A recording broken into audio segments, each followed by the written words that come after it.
टाकून पुढे चाललाय ही खरी आजची परिस्थिती आहे. कारण आमचं अजून कोजनरेशन व्हायचं आहे. आमचं जरा हस्ते कदम काम चालले. कारण धनंजय देशमुख आता आमच्या कारखान्याचे चेअरमन झालेत, तेव्हा त्यांच्या शरीराप्रमाणेच कामाचा वेग हा त्यांनी घेतलेला आहे. आणि म्हणून थोडा विषय लागतो. परंतु मला आनंद आहे की आज 18 मेगावॉट वीज निर्माण होते. अल्कोहोल आपण इथं तयार केलंय. इथेनॉल आता पेट्रोल आणि डिझेलमध्ये मिसळण्यासाठी काही कंपन्याला आपण आता देतोय. आणि म्हणून आता खऱ्या अर्थानं साखरी आता बाय प्रॉडक्ट झालेली आहे. मुख्य जे काम असेल ते वीज निर्मितीचं असेल. कारण 18 मेगावॉट आता आपण निर्माण करतोय. जागृती 13 मेगावॉट निर्माण करते. पुढच्या वर्षी जर धनंजयच्या प्रयत्नांनी शक्य झाला तर 20 मेगावॉट मांजरा पुढच्या वर्षी. तेव्हा अशा पद्धतीनं आता या जिल्ह्यामध्ये 50-60 मेगावॉट वीज आपण आता निर्माण करणार आहोत. आणि आपले झवर साहेबांच्या प्रयत्नानं 1500 मेगावॉट औषधामध्ये प्रकल्प येतोय.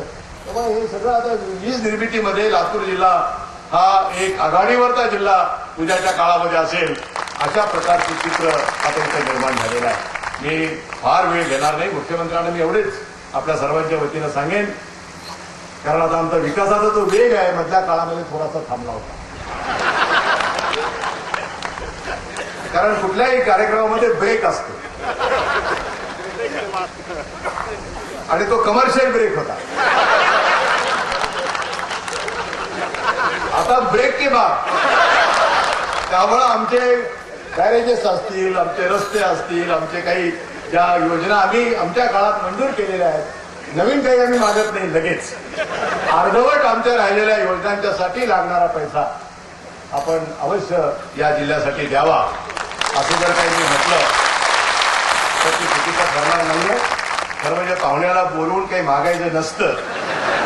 ही जरी आपली संस्कृती असली तरी मधला काळ आपल्याला आठवल्यानंतर मागितल्याशिवाय चालत नाही. अशी थोडीशी आमची परिस्थिती झालेली आहे.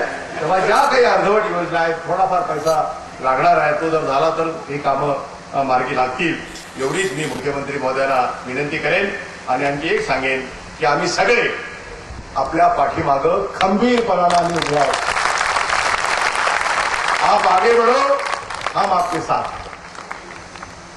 आणि मला पूर्णपणाची खात्री आहे की तुमचा जो प्रदीर्घ अनुभव आहे, प्राईम मिनिस्टरच्या सोबत आपण तिथं काम केलेलं आहे, मी जवळून बघितलेलं आहे. एक बेस्ट पार्लमेंटरियन म्हणून. आणि परवाचं एनर्जी संदर्भातलं जे न्यूक्लिअरच्या संदर्भातलं जे बिल तुम्ही सभागृहामध्ये जे मांडलं आणि सर्वांना विश्वासात घेऊन त्या पद्धतीने मंजूर केलं. कारण प्रधानमंत्र्यांचं ते प्रेस्टीज इश्यू होता त्यामध्ये.